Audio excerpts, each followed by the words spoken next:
Hi, I'm Brandon Wolf, a certified PYFP trainer, and in this video, I'm going to show you the correct way to do a curl up. Using a mat, lie on the back with knees bent, feet flat, and head touching mat. Feet should extend as far as possible with buttocks while still maintaining contact with the floor. Arms are straight, hands flat, with fingers stretched out and touching the closest edge of the measuring strip. On the up command of the cadence, curl up and slide fingers completely across the strip, keeping the heels on the mat. On the down command of the cadence, return to the start position with head touching mat.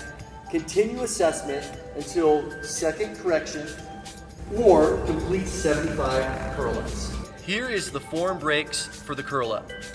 A form break would be feet coming off the mat. Another form break for the curl-up is that the hands do not go all the way across the curl-up strip.